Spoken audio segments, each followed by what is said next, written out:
দেশে বিনিয়োগ ও কর্মসংস্থান না হলে কুয়োর ব্যাঙ হয়েই থাকতে হবে বলে মন্তব্য করেছেন শ্রম ও কর্মসংস্থান উপদেষ্টা। সকালে সচিবালয়ে এক সংবাদ সম্মেলনে এসব কথা বলেন তিনি। জানান, বিভিন্ন প্রতিষ্ঠানে শ্রম অসন্তোষ নিরসনের চেষ্টা করা হচ্ছে।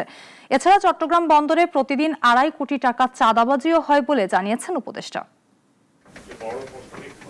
শ্রম ও কর্মসংস্থান মন্ত্রণালয়ের 1 বছরের সাফল্য ও অগ্রগতি বিষয়ে এক সংবাদ সম্মেলনের আয়োজন করে মন্ত্রণালয়। এটাও কিন্তু আপনার এই সময় শ্রম ও কর্মসংস্থান উপদেষ্টা বলেন, দেশে এখন দেশি বিদেশি সব ধরনের বিনিয়োগ প্রয়োজন। দেশে বিনিয়োগ কর্মসংস্থান না হলে এবং বাইরে থেকে প্রযুক্তি না আসলে আগের মতোই থাকতে হবে। বিনিয়োগ দেশি এবং বিদেশি দুটোই কিন্তু আমাদের প্রয়োজন। এখানে ছোট করে বলে রাখি, অনেকে এজিটেশন করছেন দেশে বিনিয়োগ, বিদেশি বিনিয়োগ আসছে, বিশেষ করে যদিও এই মন্ত্রণালয়ের অধীনে নয়, কোর্টে। আপনাকে চিন্তা করে দেখেন এতগুলো বছর কেন বিনিয়োগ আসলো না, এত বড় বড় বিনিয়োগ। বিভিন্ন প্রতিষ্ঠানে শ্রম অসন্তোষ নিরসনের চেষ্টা করা হচ্ছে জানিয়ে উপদেষ্টা বলেন, শ্রমিকদের ন্যূনতম ন্যায্য পাওনা নিশ্চিতের চেষ্টা করা হয়েছে। যে শ্রমিকরা যেমন তাদের দায়িত্বটা বুঝে নেবেন, কোনো ফ্যাক্টরি জ্বালিয়ে প্রোটেস্ট হয় না, কারণ ফ্যাক্টরি যারা আপনাদেরকে জ্বালাতে বলে তারা দেশের শত্রু, তারা আপনাদের শত্রু।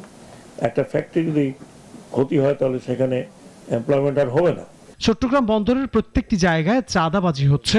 বন্দরে প্রতিদিন আনুমানিক 2.5 কোটি টাকার চাঁদাবাজি হয় বলেও জানান উপদেষ্টা। জায়গায় চাঁদাবাজি। গাড়ির স্ট্যান্ড আমি বাইর করে দিচ্ছি, ভিতরে বাস ট্রাক দাঁড়ানো, দিনের পর দিন দাঁড়ানো, যেটা জায়গা না, কেউ না কেউ চাঁদা নিয়েছে ওখান থেকে বের করে দেওয়া হয়েছে।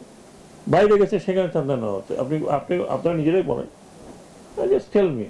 অতীতে চট্টগ্রামের মেয়ররা বন্দরের দিকে বেশি নজর দিয়েছেন।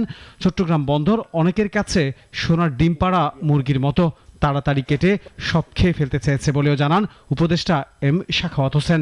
বিদেশে আপনার দেশে আনোয়ার হোসেন, নাগরিক, ঢাকা। খোলামেলা জল।